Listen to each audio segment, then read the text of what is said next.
araw po mga kaibigan.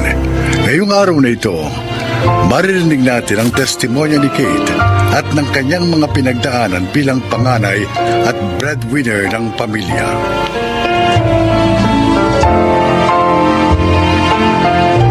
Dito sa Pilipinas, nasa kultura na natin na ang panganay o sino man sa mga anak ay kailangan makahanap ng magandang trabaho upang matustusan ang kanyang pamilya. Nakaugalian na natin na upang masuklian ang mga sakripisyo ng ating mga magulang sa pagpapaaral sa atin, kapag nakapagtapos tayo, nakaatang na sa ating balikat ang responsibilidad na mag-provide para sa pamilya. Bagamat hindi naman ito mali, ngunit minsan naaabuso ang breadwinner kagaya ng aking naranasan.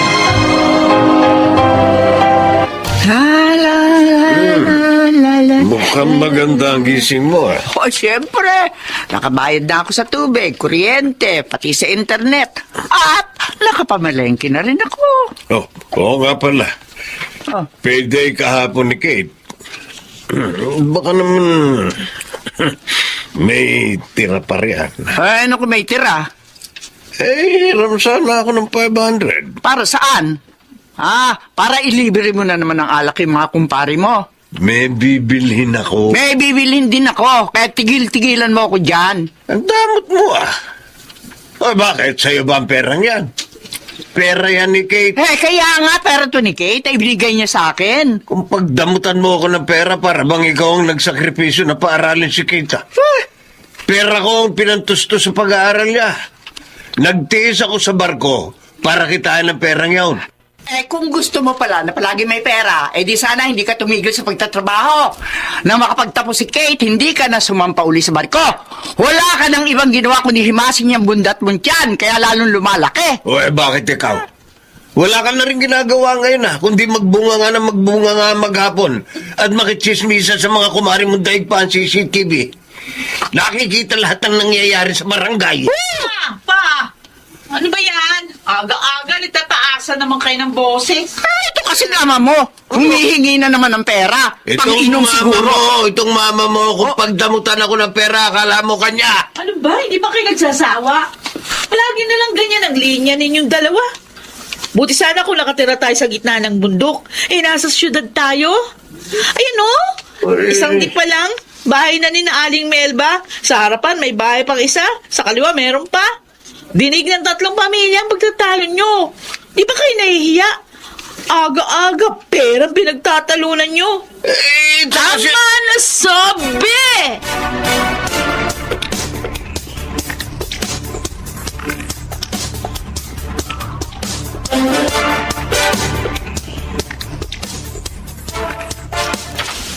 Ano? Wala na namang natira sa sweldo mo? Kate, akala ko ba gusto mo nang magpakasal tayo? Kung gusto mong talagang bumuo ng pamilya, sana tumigil ka na sa labis na pagsuporta mo sa pamilya. Kate, 30 anyos ka na at isa pa, 2 na lang sa mga kapatid mo nag-aaral. Si Rica may trabaho na rin. Hindi pa naman kaya ni Rica na tustusan ang lahat ng pangangailangan sa bahay. Kakarampot naman yung sweldo nun. Hindi pa regular sa trabaho niya. Paano tayo? Ilang taon na mula nang mag-propose ako. Pero hanggang ngayon, engagement ring pa rin ang suot natin. Romel, konting panahon pa, please. Ito lang masasabi ko sa iyo, Kate. Kapag hindi mo nagawang bitiwan ang pagiging breadwinner mo, kahit mag-asawa na tayo, tiyak sa'yo pa rin aasa ang pamilya mo. Kaya ngayon pa lang, magdesisyon ka na.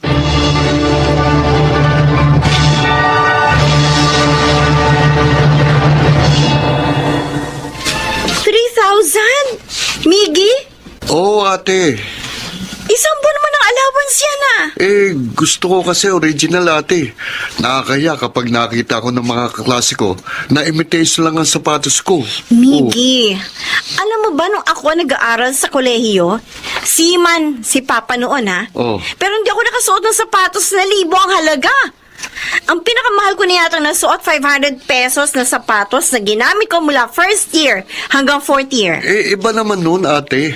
Ang sabihin mo, masyado kang pabida. Nagpapadala ka sa peer pressure. Pambihira naman. Oh, ayan, 1,000 yan. Pap, ano naman? Bumili ka ng maayos na sapatos na kahit hindi branded, matibay. Kate, baka naman pwedeng dagdagan mo muna. Ma? Mainam naman kasi ko original. Kasi matagal masira. Yun. Hindi may. Kahit buy one take one ang sapatos mo, kung maingat ka, hindi ka agad yan masisira. Sige na, dagdagan mo na muna. Babayaran ko na lang. Saan naman kayo kukuha ng pambayad? May pautang ako konting halaga. Kapag nakuha ko yung tubo nun, di babayad ko sa'yo yun. Ay, nako. Kaya spoiled tong si Miggy kasi palagi ninyo pinagbibigyan ng luho eh. Diyos ko, kami nga ni Rika, hindi nakaranas ng mga kaartihang ganyan. Abay, iba naman kayo noon. Iba ang sitwasyon natin noon. Saka isa pa, gusto mo bang iparanas kay Miggy at sa bunso nyo ang hirap na pinagdaanan natin noon? Oo! Eh, kung hindi sa hirap na dinanas natin noon, hindi sana ako matututo magsikap. Hindi ko sana matututuhang pahalagahan ang bawat sentimong kinikita ko ngayon. Ikaw, Miggy, ha? Ano bang natutunan mo ngayon? Humingi ng humingi. Ano akala mo sa akin? Palagi may supply ng pera?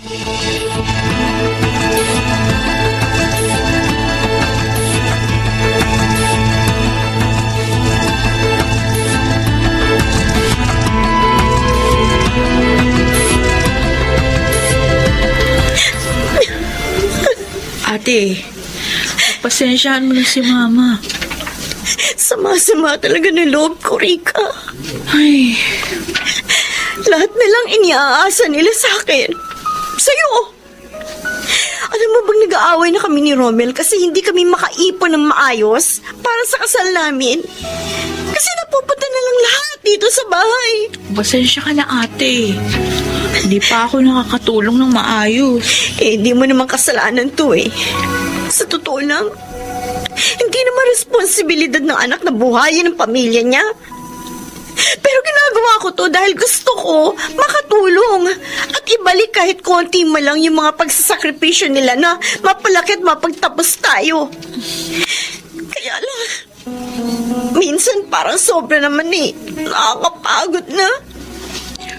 Gusto ko na rin mabumuo ng sarili kong pamilya. Pero paano kung ganito? Nakatali ako sa ganitong responsibilidad.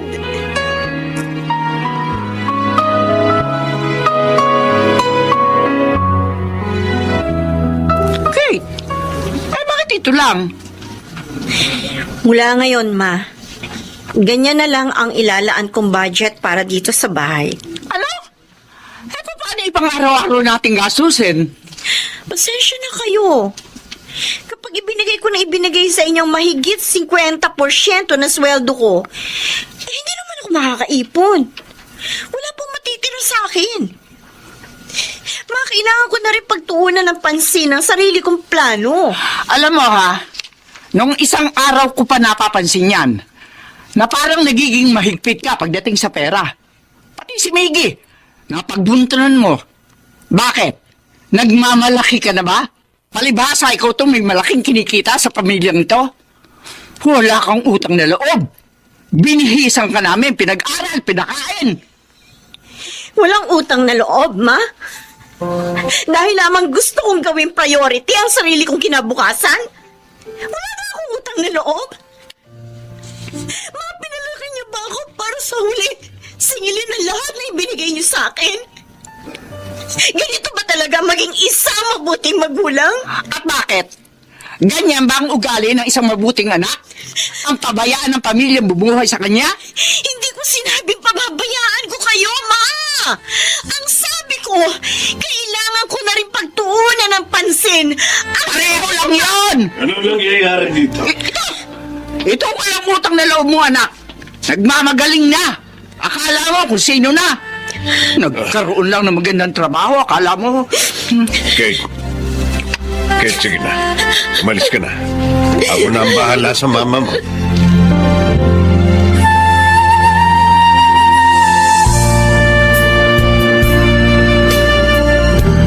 Malamok dito. Pumasok ka na sa kwarto mo. Mamaya na po, Pa. Ay, nako. Pagpasensyahan mo na ang mama mo. Nag-aalala lang yun. Siyempre, hindi niya alam kung saan kukuha ng pandagdag para mapunuan ang mga pangangailangan dito sa bahay. Isa pa, pagpasensyahan mo na rin kasi ako. Umasa na lang ako ng umasa sa iyo. Malakas pa naman ako pero hindi na ako nagtrabaho. Gusto ko rin naman talaga na makapag-retiro kayo na maaga. Kasi ilang taon din kayo nagtrabaho sa barko, Pa. Malayo sa amin. Kaya pagpasensyahan nyo na rin ako. Gusto ko na rin po kasi bumuo ng sarili kong pamilya. Nauunawaan ko. Ang sama-sama lang ng loob ko kasi tinawag ako ni Mama na walang utang na loob. 10 taon ako nagtrabaho para sa pamilyang ito.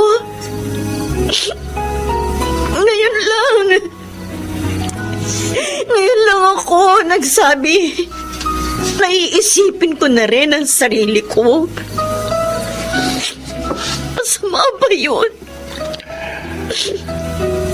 Hayaan mo lang. Kakausapin ko mama mo. Paliliwanagan ko siya. Pasensya ka na kung nararamdaman mo yan ngayon, Kate. Pero ito ang sasabihin ko sa'yo. Hindi mali ang desisyon mo.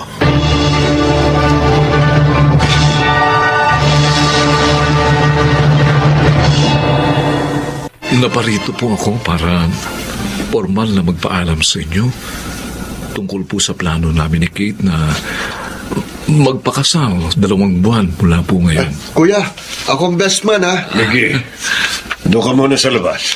Hindi ka kasali sa usapan. Oo na. Basta Kuya Romel, best man ako ha. Matagal na po namin itong pinagplanuhan. Wala namang problema. Magpakasal na kayo. Kasi mag-e-expire na materis ni Kate. At isa pa, baka kapag natagalan pa, hindi na yan makapag-asawa. Kasi puro na lamang kami ang iniisip niyan. Ma, Kate, anak, pasensya ka na sana nung una, hindi kita naunawaan. Pero nang lumaon, napagtanto kong tama nga naman. Hindi mo maaaring isakripisyo ang sarili mo mga plano para lamang sa amin. Kailangan mo na ring bumuo ng isang pamilyang pagtutuunan mo ng oras. Atensyon, pagmamahal. salamat sa pagkunawa, Ma. Salamat po. Bukas na bukas din. Maghahanap na ako ng mga ninong at ninang ninyo.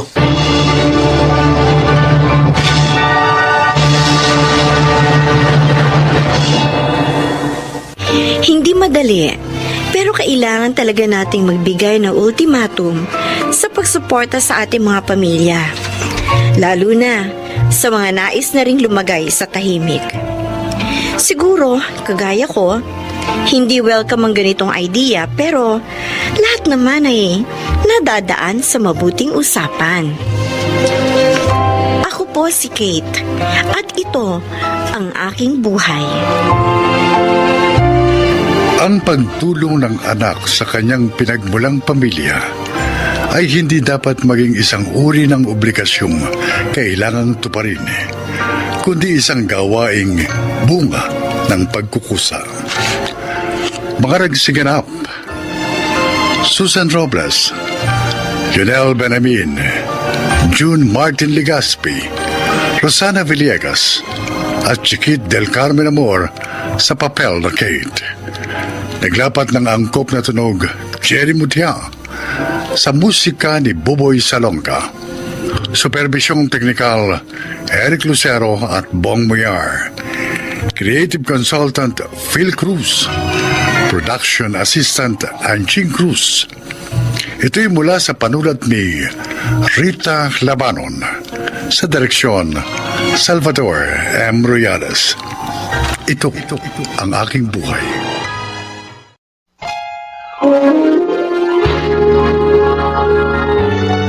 Kauna-unahan sa Pilipinas.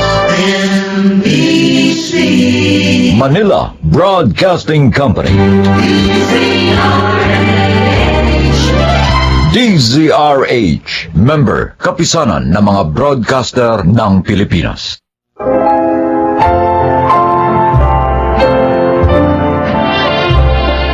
Magandang araw po mga kaibigan. Maririnig natin ang kwento ng isang babae at ng kanyang matalik na kaibigang naging mortal niyang kaaway. Siya ay si Zenaida.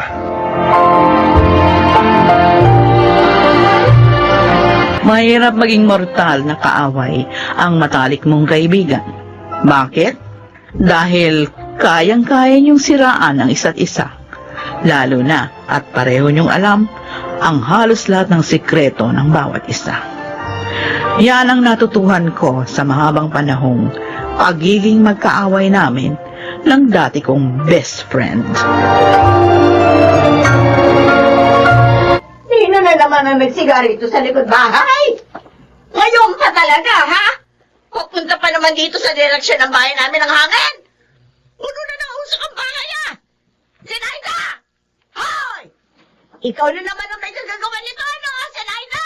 Hoy, Rufina. Tulogan nga po ko, ha? Huwag kang maingay. Kung ayaw mong hagisan kita nitong baga. Aba, hindi ko pa itong matapang dyan, ha? Kung hindi ka nagsigarito, tahimik sana tayo. At anong gusto mo? Itambak ko ng itambak ang mga basura namin dito? Hanggang sa maging parang payatas na itong bakuran ko? Di sana sininggihan mo na rin yung sarili mo. Kasi basura ka rin naman. Ah, ganon. Ma! Ma! Ay, nako, hintayin mo ako dyan at tatawid ako dyan. O, sige. Tumawid ka nang maisama kita rito sa mga sinusunog kong basura. Total, plastic ka. Ma! Ma, tama na yan. Tama mo, Halika na ha? sa loob. Sige. Hindi! Bitiwan mo nga ako, Gingging. Tayo na sa loob.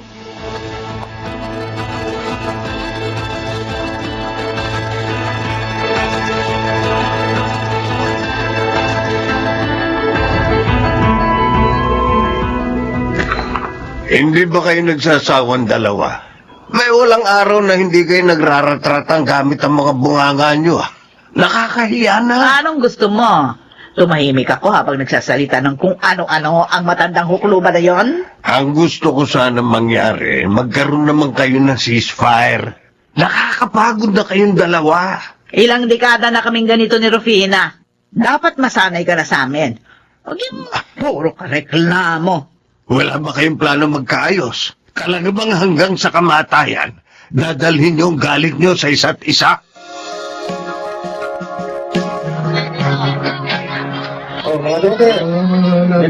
Oh, ibigay ko na sa itong lahat ng isdang ito, ha, Ging? 200 na lang ito para makauwi na ako. Talaga, Banjo? Oo. Sige, hindi ko yan tatanggihan. Saka, pauwi ka na ba? Ha? Sumabay ka na sa tricycle ko. Ay, oo.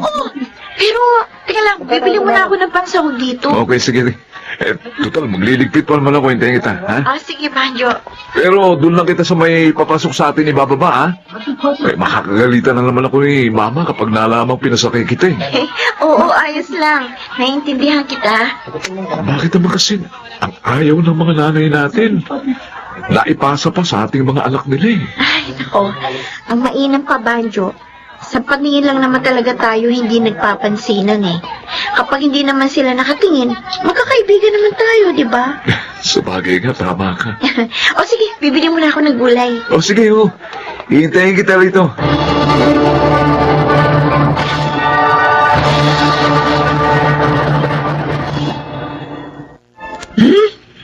Kala mo kung sinong umasta. Jologs naman. Oo. Ang mata mo na naman, Zenaida. Ano? Kung tanawin mo si Rufina, talo mo pa ang giraffe. Umahaba masyado yung leg mo. May spring ba yan? Ay, Nardo, huwag mo akong asarin dyan na baka may tamaan ka sa akin. Ay, naka. 2 dekada ng patay si Menandro. Yung lalaking pinag-awayan nyo. Pero hanggang ngayon, hindi pa rin kayo nakaka-move on. Hindi namin siya pinag-awayan. Inagaw siya sa akin ni Rufina. Oh, kung hindi niya inagaw sa iyo si Menandro, di balo ka na sana ngayon. Ay, hindi siya mamamatay ng maaga kung ako ang napangasawa niya. Uy. Baka nakakalimutan mong asawa mo ang kaharap mo. O bakit? Alam mo namang pinakasal lang kita dahil ikaw yung may gusto sa akin hindi naman ako. Kung hindi ako napangasawa mo, wala ka sana mga anak na gwapo at magaganda. So? Ang ibig ko lang naman sabihin, matatanda na tayo. Matatanda na kayo. Baka nga may sumunod na sa inyo kay Menandro. Ay, hindi ako yun, ha? Mabuti pa. Magbati na kayo ni... Ano? Yan ang kaibigan mo. Napakarami niyang inagaw sa akin. Pati nga yung pagiging summa cum laude nung college, dapat sa akin yun. Pero hindi niya pinasa ang research paper ko, kaya bumagsak ako. Akala ko nga best friend ko siya eh. Oy. Pero tinatraidor pala ako. Tapos sinulot niya pa si Menandro sa akin, ha? Siniraan pa ako sa mga magulang ni Menandro. O ngayon, sabihin mo sa akin, paano ko siya mapapatawad, ha? Kaya gumanti ka. At dito ka nagpatayo ng bahay sa tabi ng bahay niya. Oo. Ay, naku. Para lagi niya akong nakikita. At nang palagi niyang maalala yung ginawa niyang kasamaan sa akin.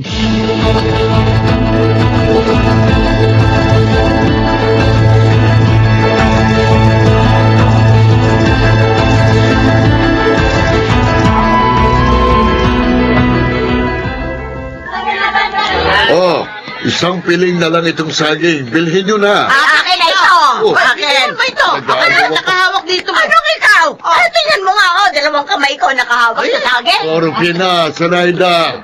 Bitiwan nyo saging malalabog eh.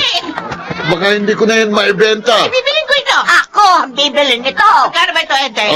180 yan. Malalaki yan. Oo, ito, ayan, 200 yan. Keep the change. Hindi, Ente. 220. Ako na ang bibili Hindi, nito. Ente. Ito, 250. Nadagdagan ko ng 50. Sa akin na ito. Ano ba kayong dalawa? Ano? Kung gusto nyo, pareho ng saging na yan. Teka ha, hahatiin na lang natin yan. Hindi, kaya kong bilhin ang isang pili na ito. Kaya hindi ako papayag na may kahati. Ganon, ha? Ano ba? Bitiwan nyo nga ito! Bitiwan nyo! Hindi ko na lang ito pagbibili. Ay, di ba? Pinagtaga na nga namin ang presyo, kaya mo pa. Ikaw ang agrabyado niya, no? Ako na tuloy yung inaaway nyo ngayon. Ako naman Wala ka yun! Hindi na ako bibili ng saging sa'yo! Ako rin, hindi na ako bibili ng saging. Ano ba? Ako pa bang mali?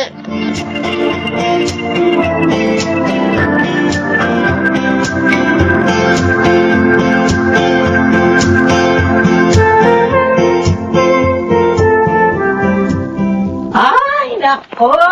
Sarap naman ang hangin dito sa bakura namin. Ay, nako, mga halaman ko, didiligan ko kayo para presko kayo. Hindi kagaya ng iba dyan, na para lamang gulay. Mabuti ba ang hangin? Fresh! Hindi tulad ng iba dyan, parang amoy isdang bilasa. Baho! Iniinisa naman talaga ako na sinayda na ito, ha? Aray ko, ang dibdib ko. Bakit? Parang sumasakit sa Sarap ng hangin dito. Kagabi pa ito, ha? Ayan, ang mabaho. Dahil may amoy matanda. Aray ko. Aray ko, ang dibdib ko. Ay! Aba, si Rufina. Ha?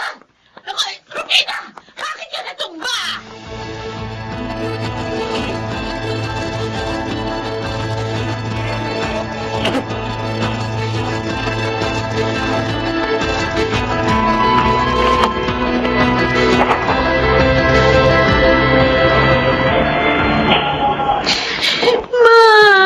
Gingging, anong sabi ng doktor?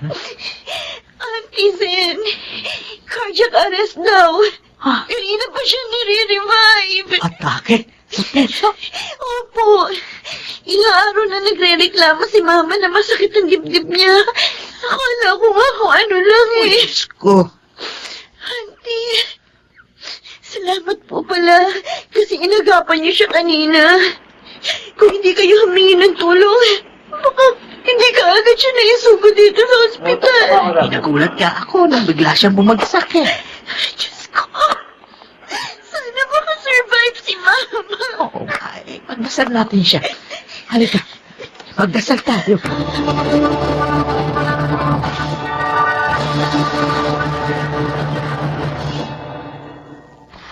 Ano, Banda? Ano sabi ni Jingjing? Wala na pa. Wala na si Auntie Irvina. Oh, Diyos ko. Anong sinabi mo? Patay na raw. Nagising lang daw ng isang araw at isang gabi. Pagkatapos kaninang umaga, inatake uli. Oo, patay na. Patay na si Rufina. Yan na nga ba ang sinasabi ko? Kapag matanda na, dapat maingat na sa katawan. Patay na si Rufina. Zenaida. Rufina.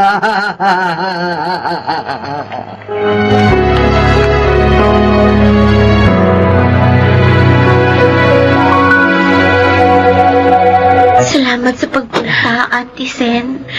Nakikiramay ako. Tingting. Maupo po kayo, Auntie. Hindi naman totoo na hindi ko pa siya napapatawad. Oo. Matagal ko na siyang napatawad. Kaya nga, nakaya kong tumira malapit sa kanya. Kaya lang, sa lahat ng mga nangyari, talagang hindi naman kayang bumalik pa sa dati.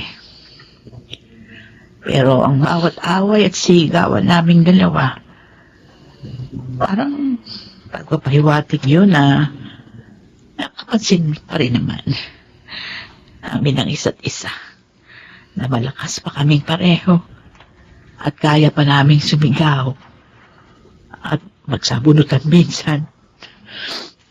Pero tama si Nardo. Sana hindi kami nabuhay sa mga nakalipas na panahon sa ganong paraan. Sana mas naging mapagpakumbaba kami sa bawat isa. Ganun din naman po si Mama. Isang beses, nung bumabagyo, sinisilip niya po ang bahay ninyo. Tapos sabi niya, mukhang magigiba na raw ang bahay niyo.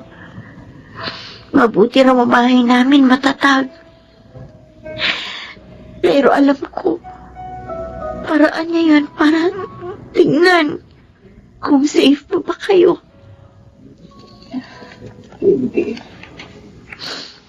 Kung may mga nagawa man pong mali sa inyo si Mama, ako na pong humihingi ng tawad. Hindi. Ako ang dapat humingi ng tawad. Ay, Rufina, patawarin mo ako. Kung nasaan ka man ngayon, sana magkasama na kayo ni Menandro. Dahil alam ko, nagiging masaya ka kapag kasama mo ang kaisa-isang taong iyong minahal.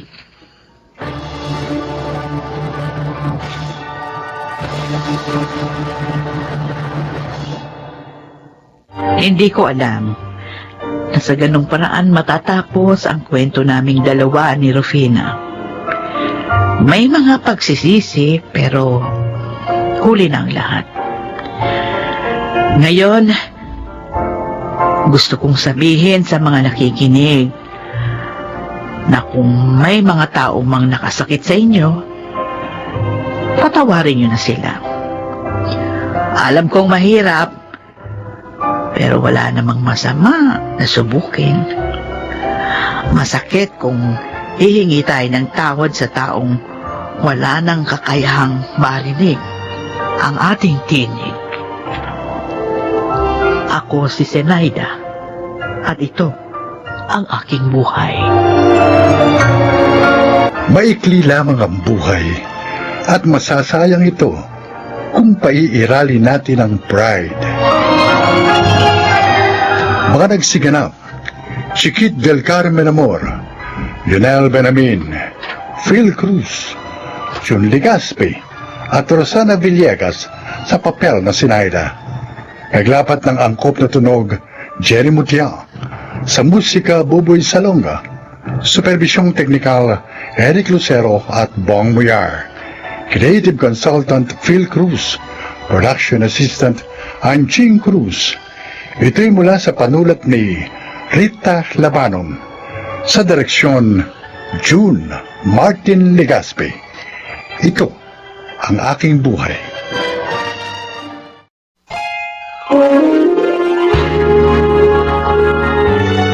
Kauna-unahan sa Pilipinas.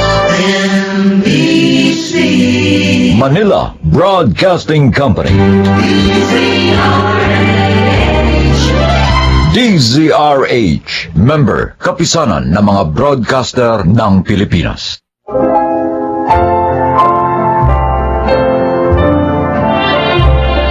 Mga kaibigan, sa araw na ito, inyong maririnig ang kwento ng isang haligi ng tahanan na nawili sa mga huwad na kasiyahang likha ng pagkita niya ng maraming pera. Siya ay si Magno. Natsyempohan ko ang lakas ng trucking business sa pier. Kaya mula sa isang truck lang na minimaintain ko, nakapagpundar pa ako ng 4 pang truck na ginamit kong panghakot ng mga kargamento mula sa mga dumarating na barko. Maswerte kasing nagkaroon ako ng koneksyon sa mga shipper.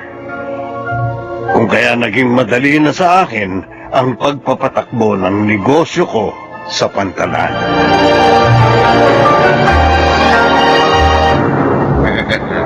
Anak na, para ka na lang namumulot ng pera dito sa pera, Magno. Bawat dating ng mga truck mo, hindi ka na magkandatuto sa pagbibilang ng pera. Paldong-paldo ka araw-araw. Ganun talaga pag dumating ang swerte, Domeng. Siksik-liglig na, umaapaw pa. Pero alam mo ba kung anong kasunod ng mga linya niyan? Ano? Magbigay ka at ikaw ay lalo pang bibigyan. Pagbigay naman ako, di ba? Oo naman. Tatlo-tatlo ba naman ang asawa mo eh. Kaya sobrang mapagbigay ka talaga. Si Raulo. Diyan ka na nga. Paparti-partihin ko pa itong mga pera ko. Oh, ayan 500 piso. Uy. Sa'yo na yan. Alam ko naman naghihintay ka lang na hagisan kita eh. Kaya kanina ka pa alikid sa akin. Buti naman alam mo. Salamat ha. Tama-tama. Wala akong labas ngayon eh. Pagpalain ka pa sana lalo. Huwag mo na akong utuhin. Baka magbago pa isip ko. Sige na. Pawiin ko pa yung 500 piso na yan sa'yo eh. Hindi na ha. Sige na, scared na.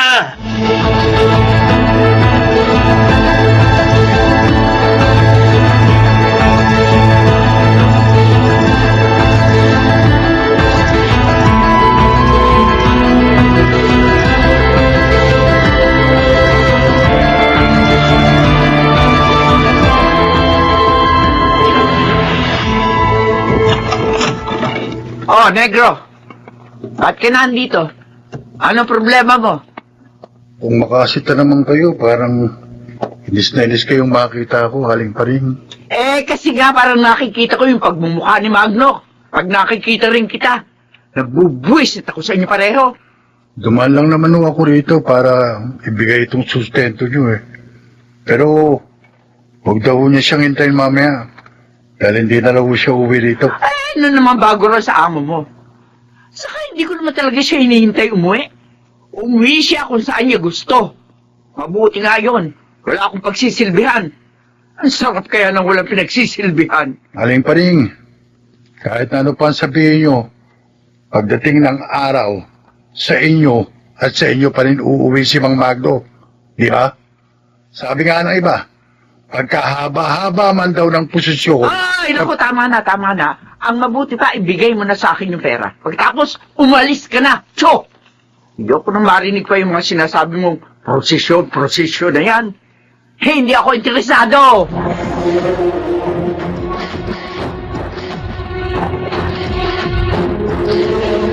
Ay, Magna! Baka akala mo, hindi ko alam yung tungkol sa babaeng taga-biraw sa tinira mo sa barangay 123, no? Ang bilis mo talaga sa balita, no, Betty? Nako! Wag ko lang mababalitaan na mas malaki iniintrega mo sa kanya. Number 3 lang siya, ako number 2. Wag siyang ano, ha? Umayos ka rin. O ano? Kapag nandito ako, huwag kang dakdak ng dakdak. Ay, gusto mo? Gaya ngayon, sanit na nagpapahinga ako rito, bunganga ka ng bunganga. Basta gawin mo lang yung papel mo, tapos!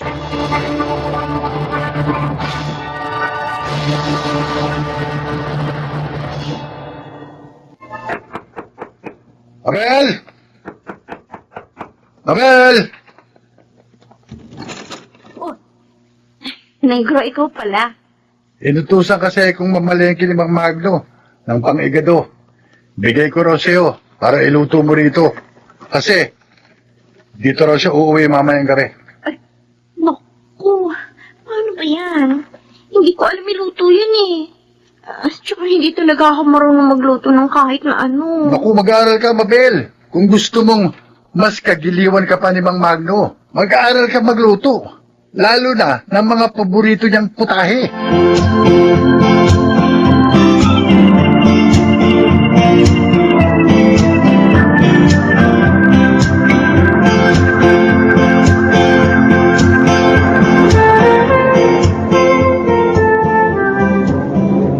Magno, bakit? Anong nangyari sa mga truck mo? Eto santo pumapalya na raw umaga na, sabi ng mekanikong tumingin. Ako. Yun namang nasa unahan, baterya naman ang problema. Paano yan? Ang dami pa naman barkong padating ngayon. Yun nga ang pinanghihinayangan ko Tapos yung kinikita ng 3 truck na bumabiyahe pa, napupunta lang din sa upgrade at maintenance ng lahat ng truck. Nitong huli puro gastos ang inabot ko sa mga truck ko. Ang mahirap pa, kapag nasingitan ka ng ibang trucking sa shipper, malaki talaga mawawala sa'yo. Wala naman akong magagawa kapag gano'n ang nangyari. Karapatan ng shipper na kumuha ng serbisyo ng ibang trucking. Lalo na kung dagsa ang mga kargamento.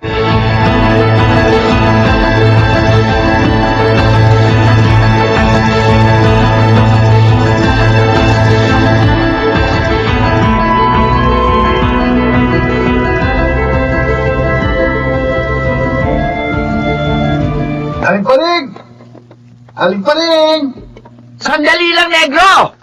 Ano ba? Hindi ka mapaghintay. Pinamalengke ko kasi ko ni Mang Magno ng karneng baka. Ilaga nyo raw. Kasi, dito raw siya uuwi mamayang gabi. Bakit bigla yata dito na isipang umuwi ng amo mo? Bakit hindi doon sa 2 babae niya? Palagi nagsasabunatan sa kalsada. Ayan na naman kayo, Aling Paring. Di ba nga ang sabi ko sa inyo, ang buhay parang paglalakbay.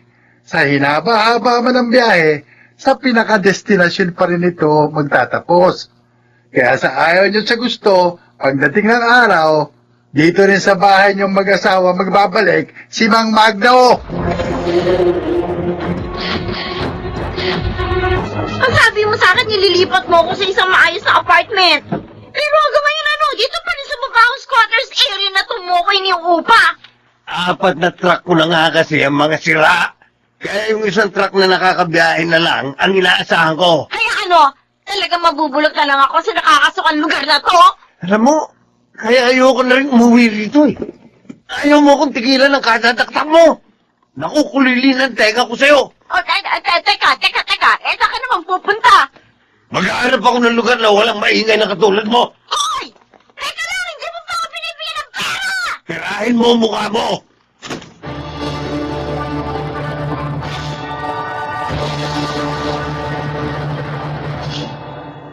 Okay lang yun.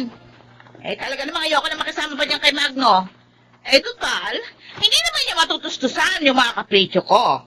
O, natural. Hahanap ako ng ibang bubuhay sa akin, ano? Ganon talaga ang buhay, Betty. Wala naman talagang permanente. Oy, alam ko yan, negro.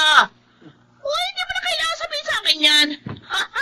Ako pa, kabisado ko na ang buhay. Ako nga, nalungkot din eh. Ang masira ng lahat ng truck ni Mang Magno. Kasi nga, doon din ako umaasa sa ikabubuhay namin ng nanay ko. Hindi ko rin napaghandaan ang pangyayari. Masyado rin kasi akong nauwili sa madaling pagkita ng pera. Sipin mo, abot-abot ang perang sumasampa sa mga kamay ko.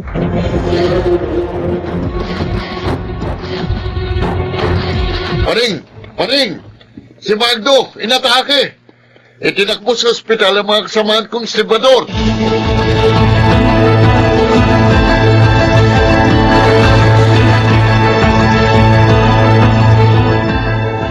Mild stroke lang naman ang tumama sa'yo. Kapag nakarecover ka, magagawa mo pa rin yung mga bagay na nakasisya sa iyo. Pero wala na mga truck ko pa rin. Wala na kabuhayan ko. Kaya mo pa rin bumangon, Magno. Malakas ka, di ba? Wala kahit na anong makapagpapabagsak sa iyo. Yan ang patunayan mo sa sarili mo ngayon. Kung gusto kong magbago, matutulungan ba ako? Sana nga, kung ang sinasabi na yung puso, kapareho din ang sinasabi na yung isip, Magno. Alam ko marami akong pagkukulang na dapat punan sa iyo. Alam mo, simulat sa Paul, wala naman akong hinangad kundi ang mapabuti ka.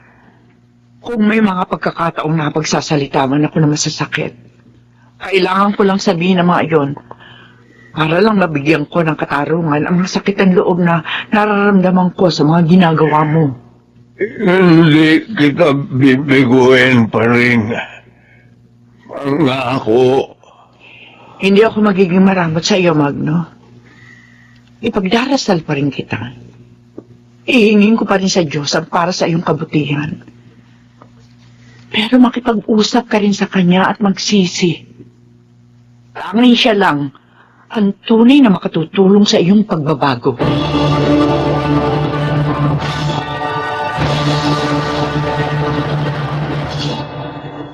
Siguro nga, pinitik ako ng nasa itaas. Kung kaya sa isang iglap, na walang lahat sa akin ang tinatamasa kong mga sarap ng buhay. Inabuso ko ang pera sa maling paraan ang paggamit nito.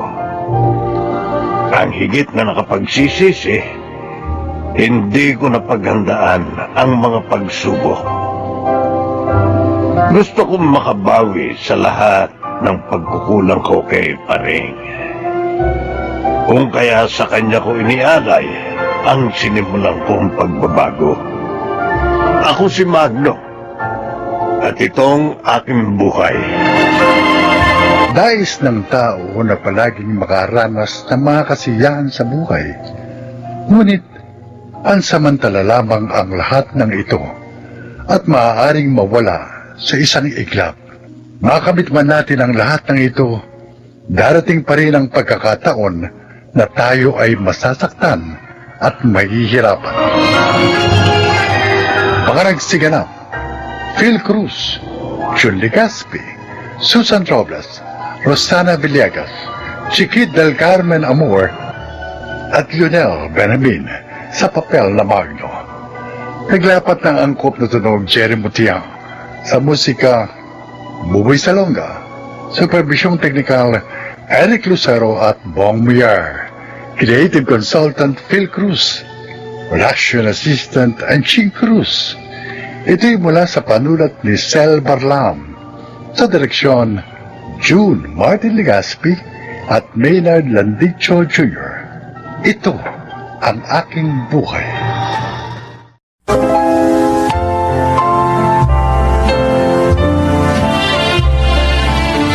araw po mga giliw naming tagapakinig, marinig natin ang paglalakad ng isang individual na pinalad makahanap ng mga taong bumago sa kanyang buhay.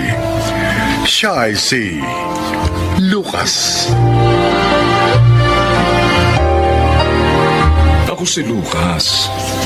Nagtatrabaho ko bilang isang family driver. Bagamat mahirap ang magtrabaho na malayo sa pamilya, lalo na kung ang amo mo ay mahirap pakisamahan. Subalit, tiniis ko ang lahat para lamang maitaguyod ko ang aking mag-iina sa probinsya. Dala-dala ang paniniwalang lahat ng ating sakripisyo ay nagbubunga.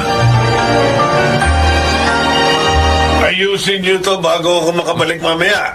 Kung hindi, malilitigat kayo sa akin. Kailan? Usok na naman ang ilong mo sa galit. Lunis pa man din ngayon. Lucas! Yes, sir. May pupuntahan tayo. Yes, sir. Oh.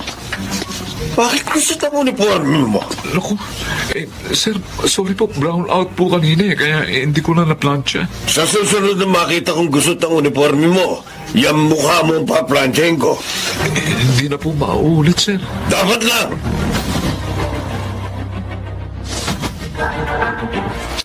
Mang Lucas, Uy, Sir Jay, good morning po. sumabog na naman ang bulkan kanina. Maraming namatay. Buti po, hindi kayo nakasama. Anong hindi? Akong sumalo ng unang buga. Nasa bahay pa lang, nag-aapoy na eh. Hindi ko siguro si Tito Philip. Baka nilayas ang una siya. Grabe kong magsalta. Akala mo hindi taong kausap. Grabe. Pasensyahan nyo na po. Matanda na kasi. Bakit ikaw? Hindi ka naman kagaya niyang irritable. Hindi naman ako pwedeng umasta lang ganyan sa kanya, sir. Habak na driver lang ako. Hindi kasi yan sa edad. Nasa tao talaga yan. Buti, napagtsatsagaan mo ugali niya. Kailangan, sir. May binubuhay akong pamilya.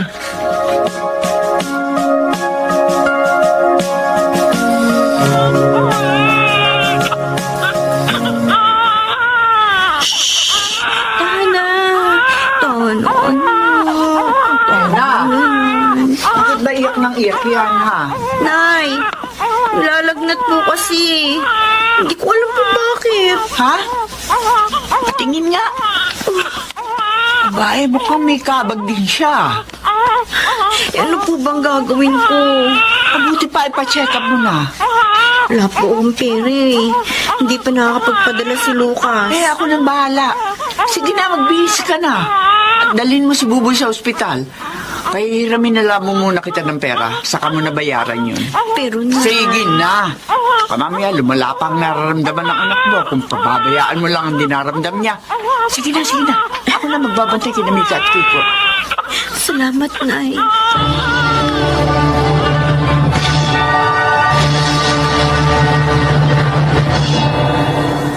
Uy, kumusta na ngayon si Buboy? Bumaba ng lagnat. Napainom ko na ng gamot.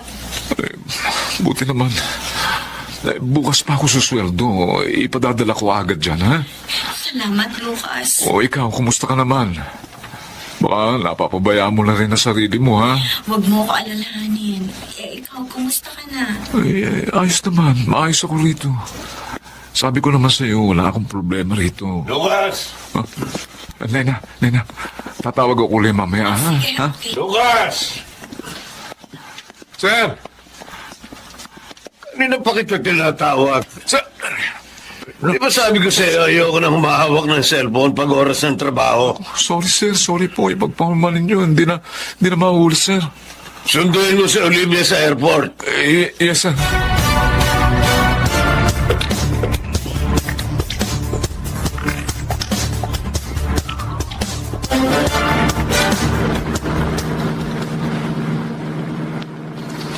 Oh, magkita na lang tayo bukas, ha? I need to take a rest today. Stressful ang biyahe. Saan ba talaga dadaan itong nasusundan kong sasakyan? Pag-ewang-gewang. Lucas, ano ba? Ma'am, Parang bagong ang takbo natin, ha? naku, pasensya na po. Ito po kasing nasa unahan kong sasakyan, oh. Buti na lang nakapreno ko. Ano ka ba? Di ka ba marunong magpreno? Ha? Tangal ka? Muntik na ako masubsob sa front seat. Oh, sorry po. Hindi ko po sinasadya. Napalakas po ang preno kasi biglang huminto yung nasa unahan ko sa sakyan Ayusin mo pagmamaneho mo kung ayaw mong mawala ng trabaho.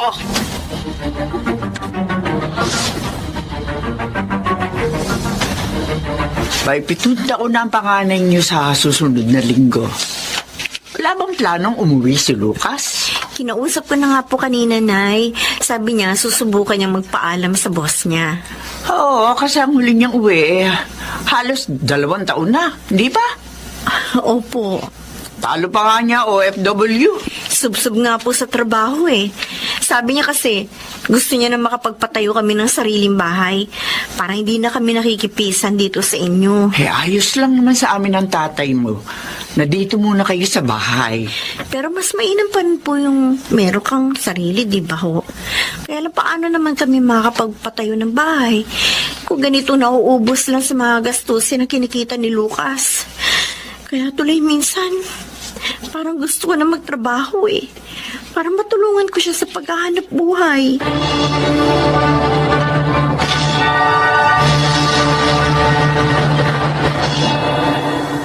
Hindi maaari. Eh, sir, birthday po kasi ng anak ko eh. Pag birthday ba ng mga anak ko, nakikita mo ako nagbabakasyon, Lucas? Eh, hindi po, sir. O ngayon, anong karapatan mo magpaalam na mag-leave ng 1 linggo para sa birthday ng anak mo? Kahit sana isang araw lang, sir. Makulit ka rin, ano? Gusto mo pa bang magtrabaho sa amin o maghahanap na ako ng ibang driver? Sige po, hindi na po ako uuwi, sir. Pasensya na po kayo.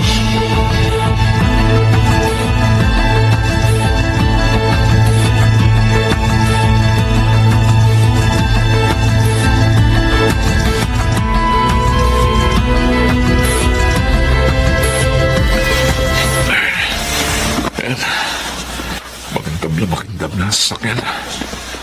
Hindi na ako nito mamalasin kay sir. Mang Lucas! Ay, Sir Jay. Oh, ano na ang plano mo ngayon? Plano? Bakit, sir? Oh, di ko pa ba nababalitaan? Ang alin, sir? Pupunta ng US si na Tito Philip. Oh, Baka daw doon muna sila ng mga 5 taon. Depende kung sasabihin ng doktor. doktor, sir? Oo, may Bakit? sakit yung panganay nila. Ha? Oo, nung 1 linggo lang nalaman. Eh, kailangan ipagamot. Ganun ba, sir? Aalis na sila bukas makalawa. Naku, paano kaya ito? Mawawalan pala ako ng trabaho. Eh, mo, Mang Lucas. Kapag may nalaman ako naghahanap ng driver, sasabihan kita. Ha? Naku, sige, salamat. Salamat, Sir G. But- Eh, kailangan ko talaga ng trabaho eh.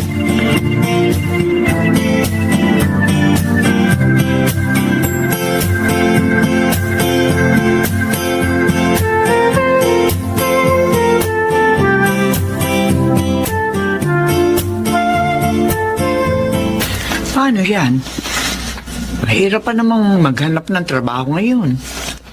Sabi ko po kay Lucas, baka maaaring umuwi na muna siya para dito na lang siya maghanap ng trabaho. Ano man na makukuha niya yung trabaho dito? Ano, babalik siya sa pagdadrive ng tricycle. Kakarampot naman ng kita. Mahirap maging mahirap, Nay. Ay, sinabi mo pa. Susubukan ko na rin maghanap ng trabaho. Kailangan ko na talagang tulungan si Lucas sa paghahanap buhay.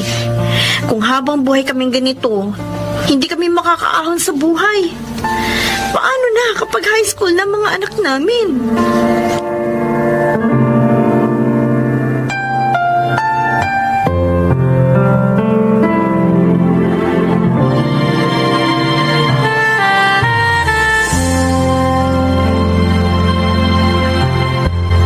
Lucas, Yes, ma'am. nagpapasalamat kami ng sermo sa iyong serbisyo sa aming pamilya. Salamat sa pagiging masunurin mo at pagiging mabait. Kahit madalas ka naming napagtataasan ng boses at minsan pa'y nasasaktan. Eh, bahagi po yun ng trabaho ko, sir. Kapag nakabalik kami rito, kukunin ka uli namin driver. Papayag ka ba? Look, Oo naman po, sir. Alam mo, yung mga naging driver namin, hindi na namin maalala ang pangalan dahil mahaba ng 3 buwan na itinatagal nila sa trabaho. Pero ikaw, 5 taong ka na sa amin. Wala naman pong perpektong amot, perpektong trabaho, sir. Isa pa ho, kailangan ko talagang magsikap para sa pamilya ko. Kaya wala po akong karapatang mamili ng amo o ng trabaho. Salamat sa serbisyo mo, ha? Oh, eto, tanggapin mo. Para sa iyo. Ma'am, ano ho ito? Susi ho. Ikinuha ka namin ng bahay sa isang subdivision. Ano ho? Etong pera. At kunin mo na yung pamilya mo sa probinsya. At dito na kayo tumira. Malaking halaga yan. Oh, Magtayo ka ng negosyo. O kaya gamitin mo yan sa kung anong naisip mong pwedeng paggamitan yan para makatulong sa inyo. sir. Oh, Yan ang pasasalamat namin sa iyo. Maraming salamat po, ma'am, sir. Sobra na po itong ibinigay niyo sa akin. deserve mo yan, Lucas. Salamat po. Maraming salamat po.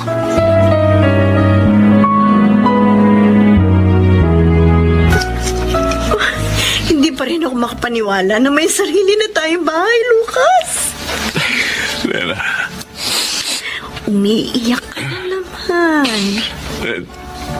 naalala ko lang yung mag-asawa. Kung magsalita sila, masakit. Alam mo, ilang beses ko rin naisip na layasan sila. Pero nagtiis ako dahil sa pangangailangan natin. Iniis ko ang bawat masasakit na salita, pati yung mga pang-iinsultong natatanggap ko mula sa kanila. Pero tingnan mo kapalit ng pagtsatsaga ko, Lena. Mapalit ka, Lucas. Mapalit tayo. Napakabuti ng Diyos sa atin. Totoo ngang lahat ng mga pagsasakripisyo at pagtitiis natin, nakikita ng Diyos.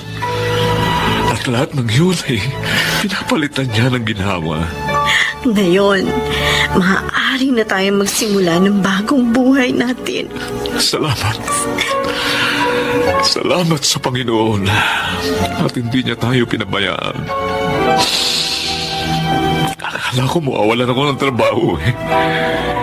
Hindi ko inakalang biyaya pala ang tatanggapin ko ngayon. Natin, ha? Diyos ko, salamat po.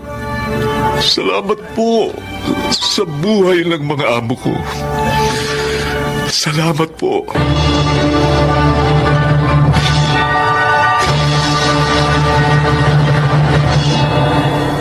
Ginamit kong pambili ng 2 unit ng tricycle yung perang ibinigay sa akin ni Mama at Sir.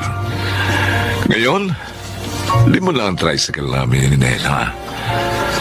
Maayos na ang buhay namin ngayon at araw-araw ay nagpapasalamat ako sa Diyos dahil sa ibinigay niyang biyaya sa aming pamilya.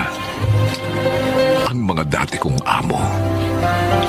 Mahirap man ang buhay, kapag nagsisikap tayo at nagsasakripisyo, darating ang panahong aanihin natin ang kabutihang bunga nito. Ako po si Lucas at ito ang aking buhay.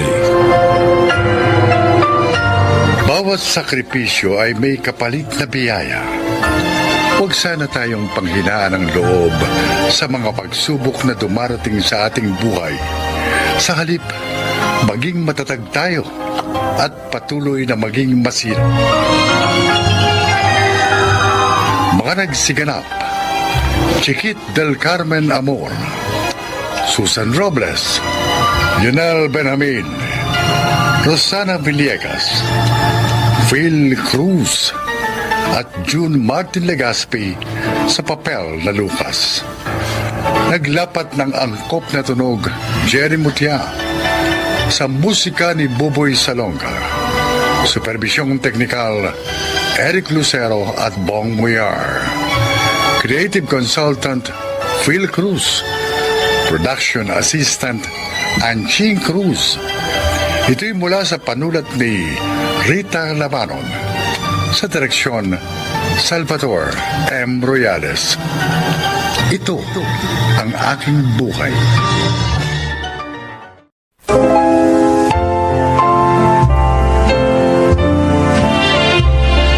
Magandang araw po mga giliw naming tagapakinig. Narito ang isang natatanging kasaysayan na kapupulutan nyo ng aral sa buhay. At ito ay ilalahad sa atin ni Viviana. Isa akong hilot. Tinatawag ng mga magulang kapag may pilay o kaya lagnat ang kanilang mga anak. Ngunit kabilang din sa mga hinihilot ko ay yung mga misis na may marami ng anak. Pakinggan nyo ang aking kasaysayan. Eto mga dahong ilalagay nyo, Tintoy.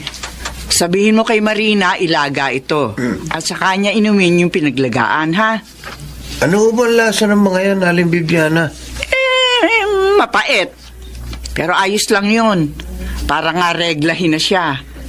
Ngayon, kung hindi pa rin makuha, saka ko siya hihilutin uli bukas. Sana naman makakuha na. Ayaw na kasi namin madagdagan pa ang 6 naming anak. Makukuha yan. Hindi ba, magdadalawang buwan pa lang ikaw mo yung tiyan niya? Oo. Oh, kaya pa yan. Dugo pa lang yan eh. Pagkatapos, magpreno ka na, Tintoy. Oo. Huwag bomba ng bomba. Uy. Para hindi na madagdagan yung mga tinamaan. O ano, naintindihan mo?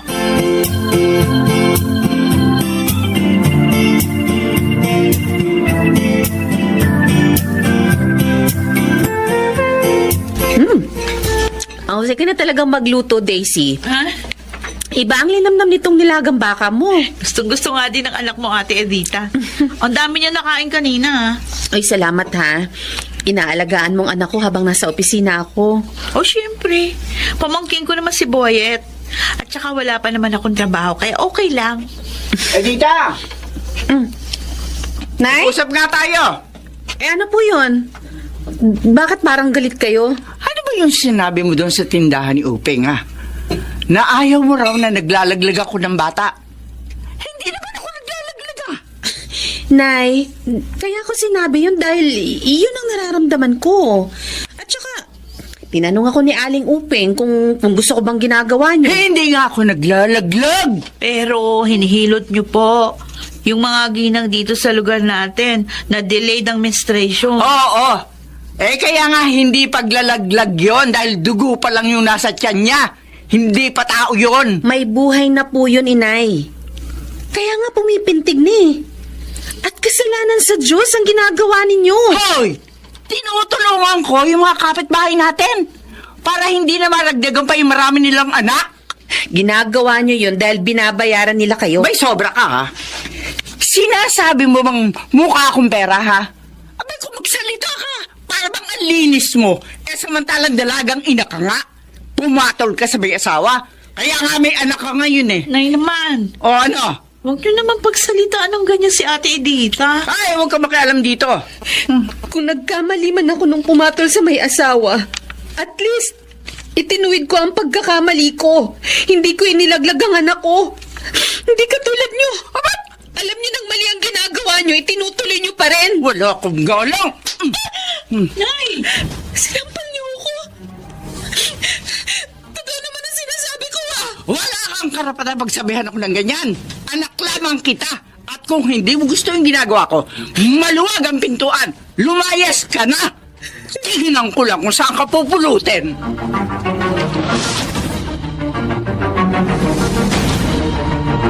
Ate! Saan ka pupunta? Bakit mo iniimpake yung mga gamit niyo ni Boyet? May nakita na akong titirhan namin. Malapit sa pinapasukan ko. Aalis na ako dito, Daisy. Huwag mo na lang intindihin si Inay. Galit lang yun, kaya nakapagsalita ng ganun. Ugali na talaga ni Ina yun. Ang isumbat ang nagawa kong pagkakamali. Nagagalit siya dahil kahit marunong siyang manghilot, hindi niya ako nakumbisi noon na ipaalis ang dinadala ko. Tama naman ang pasya ko eh. Nagkamali na ako. Nagkasala. Ayaw ko nang dagdagan pa yun. Kaya, para hindi niya na ako laging sinusumbatan na alis na kami ni Boyet dito. Baka mahirapan ka. Salamat sa pag-aalala. May nakuha na ako magiging yaya ni Boyet. Sakita naman. Kaya na ng sahod ko na mabuhay kami ng anak ko. At handa ako magsipag pa para mabigyan siya ng magandang kinabukasan.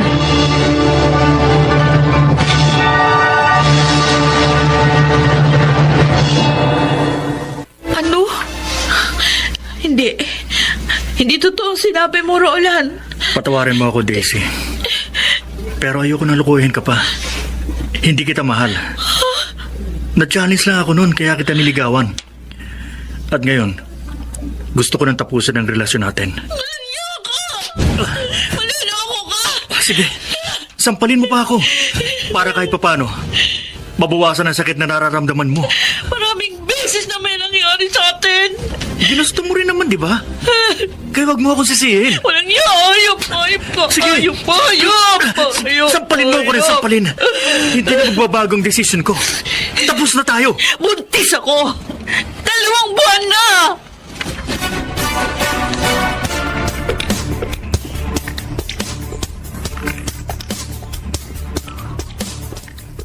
Walang iya pala ang Roland na yun eh. Niligawan ka kahit hindi ka mahal. Pinaglaroan ka lang. Walang hiya siya. Masamang ugali. Inay. Kalimutan mo na ang gagong yan. Pasalamat ka na lang na habang maaga. Nalaman mo yung tunay niyang ugali. Lalong mahirap na humiwalay kung kasal na kayo. Pero buntis ako, inay. Ano? 2 buwan na. Ano? Gaga ka palip! Bakit ka nagpabuntis? Ha? Ano ka na ngayon? Ang hirap sa'yo ang tanga mo! Katatapos mo palaman ng kolehiyo, nagpabuntis ka na! Aalisin natin yan. Total, 2 mong palabang naman yan. Ayoko! Ano ayaw mo? Natatakot ako sa Diyos! Tanga! Ayoko! Maiintindihan ka ng Diyos, pero hindi ka maiintindihan ng mga tao. Lalaitin ka at pagtatawa ng kanila. Tayong lahat, tulad ng ginawa nila sa walang hiya mong ate. Pero ayoko pa rin, inay! Ayoko! Daisy! Bumalik ka rito! Daisy!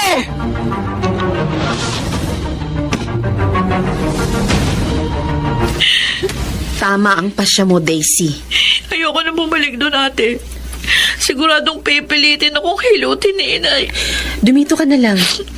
Tutulungan din kita makapagtrabaho. Total, matagal pa bago ka manganak. Papag-iipunan mo pa yun. Salamat, ate. Maraming salamat.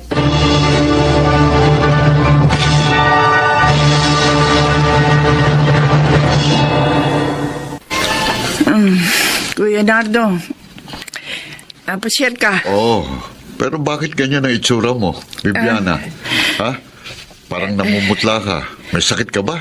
Medyo eh. Nahihilo lang ako. Siguro sa pagod lang to. Itigil mo na kasing pangihilot mo. Malamang kaya ka napapagod ng sobra dahil doon. Kuya Nardo. Kumikita ka naman sa tindahan at bigasan mo. Makontento ka na doon. Kaya ka pa nagpunta rito para sermonan ako. Nalaman ko ang nangyari kay Daisy. Tumawag sa akin si Edita at sinabing nasa kanya ang bunso niyang kapatid. At nagkampihan pala sila laban sa akin. Bakit mo ba pinag-iisipan ng ganyan ng mga anak mo? Tama naman sila. Hindi maitutuwid ang isang pagkakamali ng isa pang pagkakamali. Ang ginagawa mong dapat mong itigil. Siya nga pala, may trabaho ng bunso mo. Naipasok siya ni Edita. Mabuti. Teka. Bakit biglang napahawak dyan sa kama mo? Kuya, ilong. Ano? Oh, Bibiana! Nawala ng malay ang kapatid ko. Oh, bakit namili ka pa ng mga kailangan dito, Daisy? Ate Edita, gusto kitang tulungan. Nahihiya ako sa'yo eh.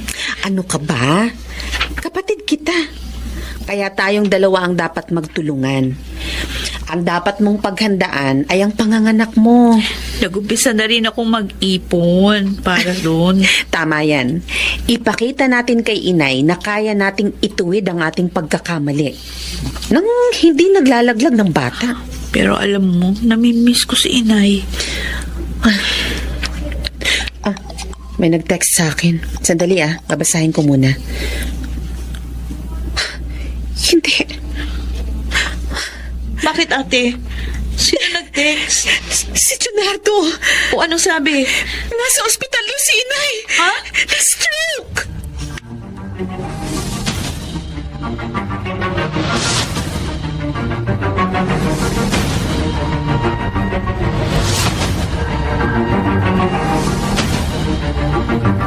Chong, kumusta na po si inay? Salamat naman at dumating na kayo.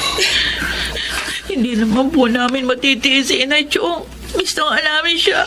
At hindi rin po namin gustong iwanan siya. Naunawaan ko kayo, Edita. Kumusta Daisy, na po ang lagay ni inay? ligtas na siya. Kaya lang, patatagalan bago siya makabalik sa normal. Kakailanganin daw ang mahabang gamutan. Handa po naming alagaan si inay.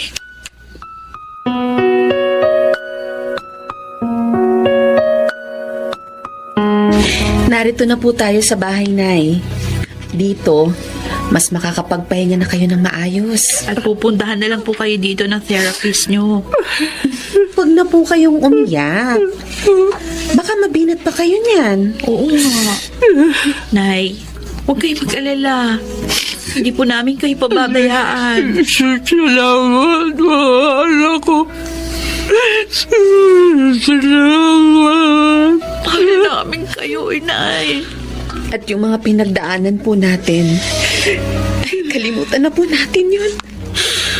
Magsimula po tayong muli ng isang bagong buhay.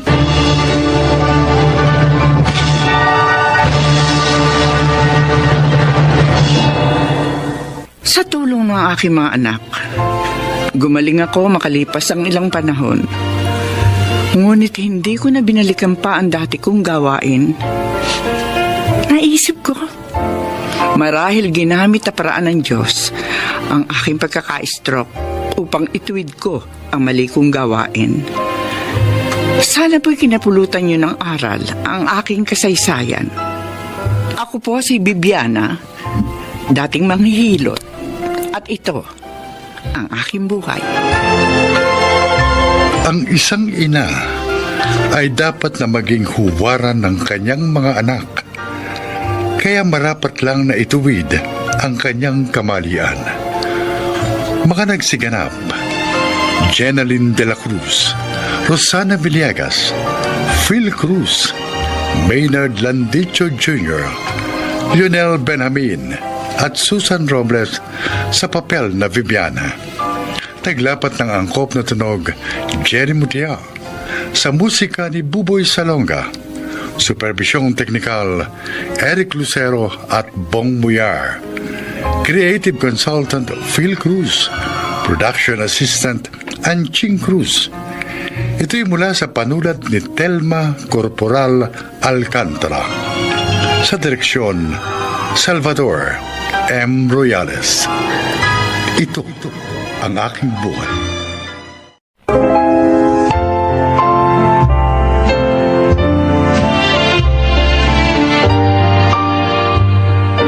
Mga kaibigan, pakinggan po natin ngayon ang isa pang natatanging kasaysayan na ilalahad sa atin ni Arnel.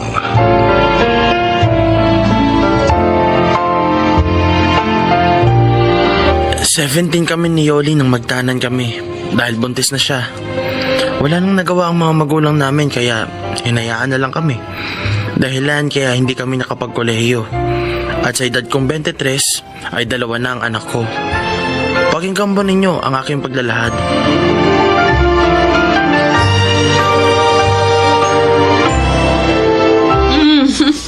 Arnel, lutan mo. Uy, Ang sweet naman. Ingit ako Sana all. Hindi pwedeng sana all, Makmak. Dahil ako lang ang gusto ni Santi. Di ba, Santi? Oo naman. Sabi ko sa'yo, Makmak eh. Kaya lang, hindi mo naman ako sinasagot. Hindi mo naman yata ako gusto. Santi, kilala ko itong si Arnel. Basta't galanteng babae, type na rin niya. Tama ba, pre? Kabisado mo na talaga ako, pare ah.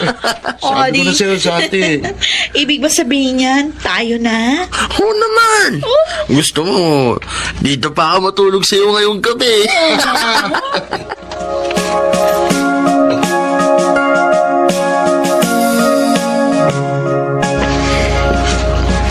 Yun po ang natuklasan ko, Nanay Sonia. May babae po siya. Ang lalaki yun talaga, oo. Puro na laban sakit ang ulo binibigay sa akin. Hindi na ako binigyan ng kahihiyang kay Balaing Roger. May asawa na nga at 2 anak. Nakukuha pang mambabae. Kaya pala may pagkakataon na hindi siya umuwi dito. Nandun siya sa Santi na yun. Ang sakit, Nanay Sonia. Hinahayaan ko na nga waldasin niya yung kita niya sa pagpe-pedicab. Ako na nga nagtatrabaho para mabuhay kami. Nagawa pa rin niya ang ulo ko. At ang babae nyo naman, ang tanga-tanga. Sukat po batol pa sa may asawa. Sabi nga po ng kaibigan ko, madalas nga raw po si Santi pang gumagasto sa asawa ko. Kaya pala marami siyang bagong damit at sapatos. Gusto ko na sugurin talagang babaeng yun. Gusto ko ilampaso yung mukha niya sa simento. Wag, Yoli. Hayaan mo na lang muna ako. Ako ang kakausap kay Arnel. Hindi ako papayag na gawin niya ito sa inyo ng mga apo ko.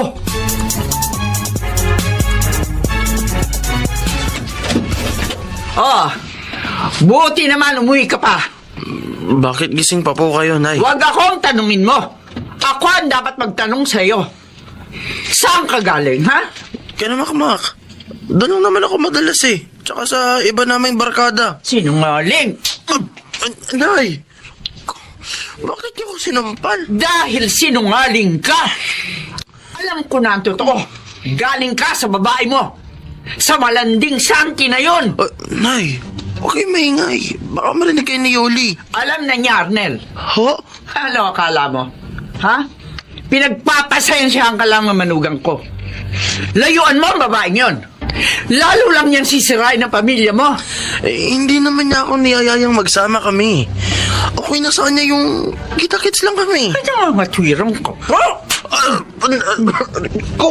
Nay, ano? Kakadalawa na kayong sampal, oh. Ano ngayon? Lalaban ka? Ano to eh? Ha? Sige, laban! Nay, huwag naman yan.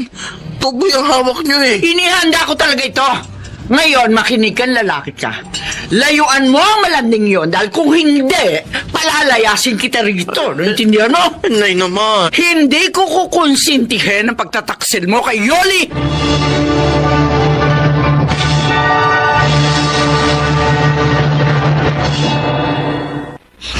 Narito na ako sa bahay ni Santi.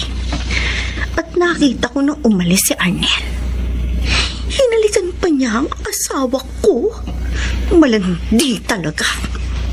Hindi na nahiya sa mga tao. Makikita mo yun sa akin.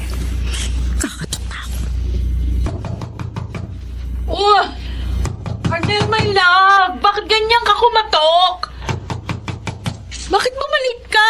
Oo, sandali, nandiyan na. Ako naman, kumakakatok eh.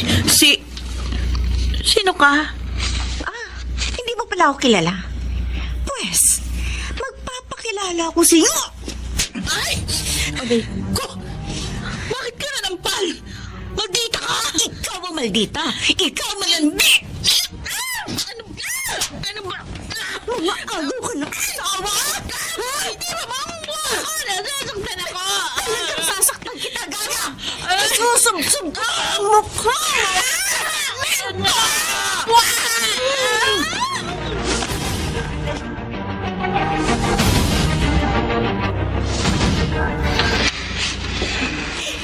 Iiwan ko na po siya, Itay. Dadalhin ko po yung mga apo ninyo. Tama yan pasya mo, anak. Bata ka pa naman. Kaya mong buhayin ang mga apo ko. Tutulungan kita, anak. Patawarin niyo po ako, Tay. Naging mapusok ako. Sa halip na mag-aral, inuna ko pa ang pakikipagtanan kay Arnel. Kaya siguro itong napala ako. Ano, anak, nariyan na yan eh. Wala na tayong magagawa. Sisihin man kita, hindi na maibabalik ang nangyari na.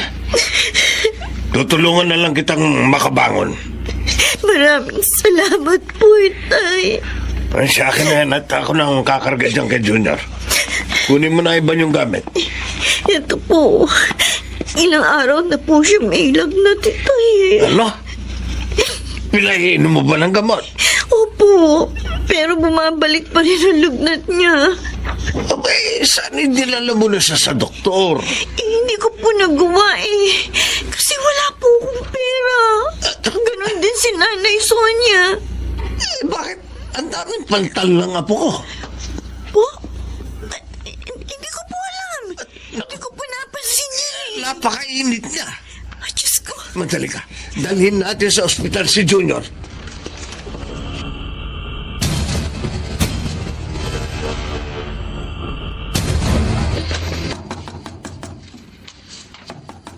Sandali! Ano ba naman, Mac? Kung makakatok ka, kala mo emergency. Arnel, Alam mo bang iniistorbo mo kami ni Santi? pasensya na.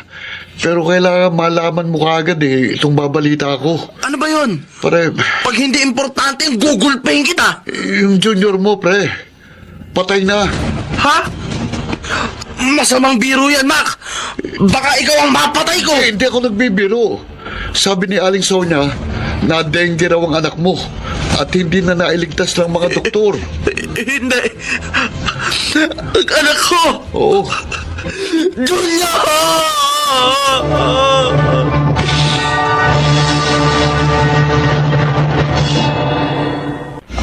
Patay na nga ang anak ko. Ang anak ko. Anong ginagawa mo dito? Doon ka na lang magbabad sa kama ng babae mo. Yoli. Lumayas ka. Yoli, Lumayas patawarin mo ka! ko.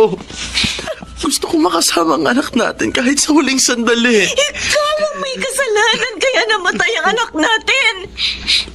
Dahil irresponsable ka, wala kang pinahalagahan kundi ang hilig ng katawan mo. Patawad, Yoli. Lumayas ka na dito.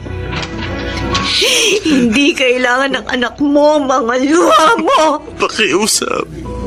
Huwag mo akong paalisin. Lumayas ka! Lumayas ka, sabi! Maililibing namin si Junior na wala ka!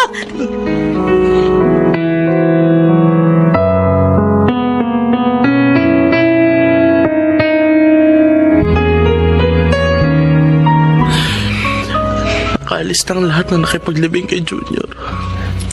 Pati na si Nayoli. Lalapit na ako sa puntod niya.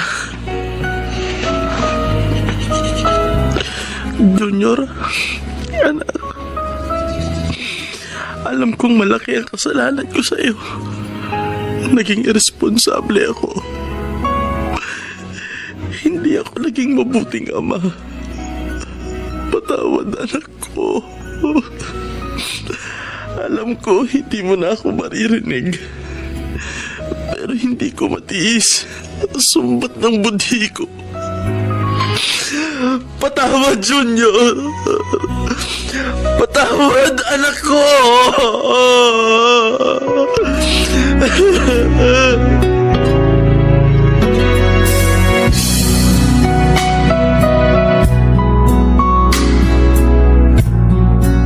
Uy, Arnel, pre.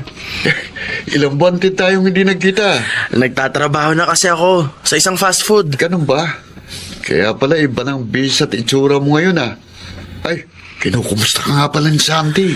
Nagbagong buhay na ako, Makmak. Ano? Ayoko nang balikan pa ang mga dati kong bisyo. Talaga lang Kaya nga, nagtatrabaho na ako, tag-iipon. Bala ko nga magnegosyo eh. Uy, ano naman ang ininegosyo mo? Magtitinda ako ng lechong manok. Sarili kong timpla. Magsisikap ako para kumita ng gusto at makaipon. At saka ako kukunin ng pamilya ko. Ikaw, tol. Magbagong buhay ka na rin. Huwag mong hintayin mangyari sa anak mo ang nangyari sa anak ko.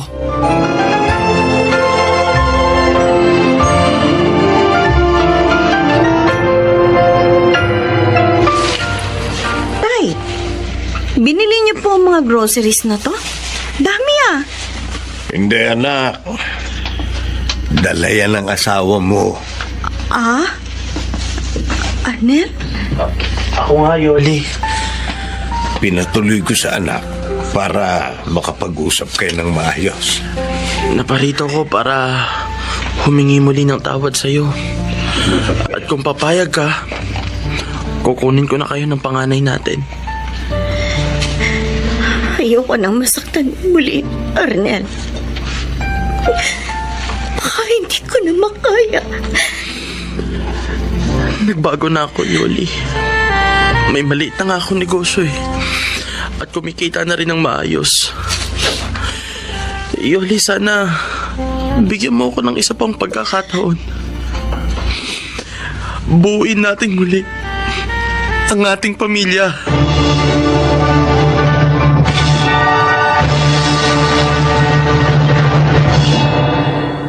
Sa awa ng Diyos, napatawad din ako ni Yoli at muling nabuo ang aming pamilya. Ngunit isang bagong pamilya na dahil ganap ko nang itinakwil ang pagkamapusok at pagkairesponsable. Sana po'y kinapulutan ninyo ng aral ang aking inilahad. Ako si Arnel, isang batang ama, at ito ang aking buhay.